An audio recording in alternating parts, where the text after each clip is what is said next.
आजचा आपला प्रश्न आहे, मुलांमधलं मोबाईलचं ऍडिक्शन कमी कसं करायचं किंवा मुलांकडून होणारा मोबाईलचा अतिवापर कसा कमी करायचा.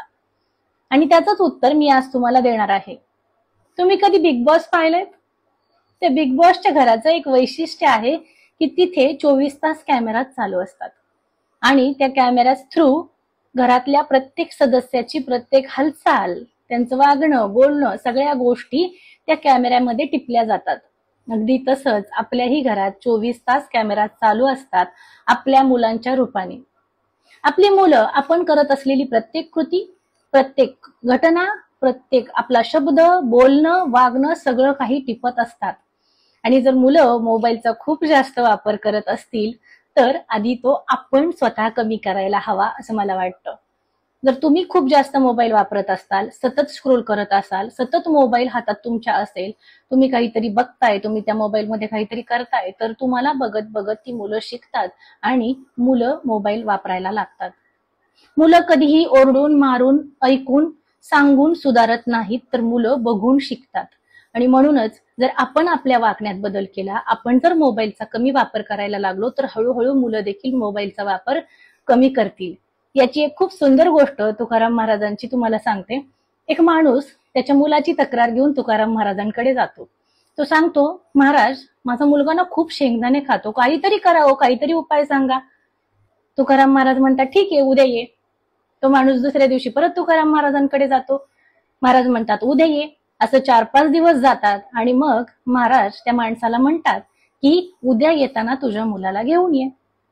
तो माणूस वैतागतो, म्हणतो, महाराज, एवढे दिवस कशाला वायाला घालवले, पहिल्याच दिवशी सांगायचं ना तुझ्या मुलाला घेऊन ये म्हणून.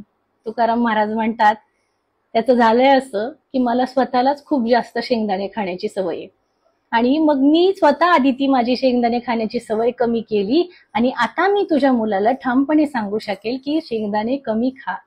म्हणजे आधी करावे आणि नंतर सांगावे. जर एखादी गोष्ट आपण करत असू तर आपण समोरच्याला ठामपणे आणि आत्मविश्वासाने एखादी गोष्ट करू नको असं सांगू शकत नाही. म्हणून जर मुलांना सांगायचं असेल मोबाईलचा कमी वापर करा, तर आधी तो स्वतः कमी करायला सुरुवात करा. त्याच्यानंतर कुठलीही सवय एका दिवसात लागत नाही.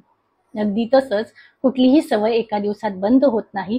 त्याच्यामुळे मुलांकडून अवास्तव अपेक्षा ठेवू नका. त्याला मोबाईल बघण्याची सवय खूप दिवसांपासून लागलीये, तर त्याच्यासाठी ती मोडण्यासाठी पण तुम्हाला पुरेसा वेळ द्यावा लागेल. हळूहळू त्याची मोबाईल बघण्याची सवय देखील कमी होईल. यासाठी तुम्ही त्याच्या आवडीनिवडी त्याला विचारा, त्याच्याशी संवाद साधा. त्याला डान्स करायला आवडतो का, तिला गाणं म्हणायला आवडतं का, त्याला क्रिकेट खेळायला आवडतं का, तिला चित्र काढायला आवडतं का, आणि मग त्या गोष्टींसाठी त्यांचा वेळ सत्कारणी लावा. त्यांना अशा प्रकारे तुम्ही एखादा क्लास जॉईन करून देऊ शकता, तुम्ही एखादी अकॅडमी जॉईन करून देऊ शकता, जेणेकरून त्यांच्यातल्या सुप्त गुणांना वाव मिळेल आणि हळूहळू त्यांचा मोबाईल बघण्याचा कमी होईल. आणि हे सगळं करूनही जर मुलांची मोबाईल बघण्याची सवय कमी होत नसेल, ऍडिक्शन कमी होत नसेल, तर प्रोफेशनल मदत जरूर घ्या. कारण प्रोफेशनल मदत घेणं अगदी नॉर्मल आहे. तुमचा मुलगा जर तुमच्याकडून ऐकत नसेल तर तुम्ही एखाद्या काउन्सिलरचं मार्गदर्शन घेऊ शकता, एखाद्या लाईफ कोचचं मार्गदर्शन घेऊ शकता. कारण सोनाराने कान टोचलेले कधीही चांगले असं म्हणतात.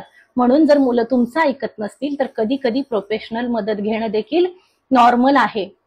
हे उत्तर तुम्हाला कसं वाटलं जरूर सांगा. तुम्हालाही जर असे काही प्रश्न पडत असतील तर जरूर विचारा. कारण प्रश्न जरी तुमच्या एकट्याचा असला तरी उत्तर मात्र खूप जणांना मिळतं. उद्या भेटूया नवीन प्रश्नासहित आणि नवीन उत्तरासहित. थँक्यू.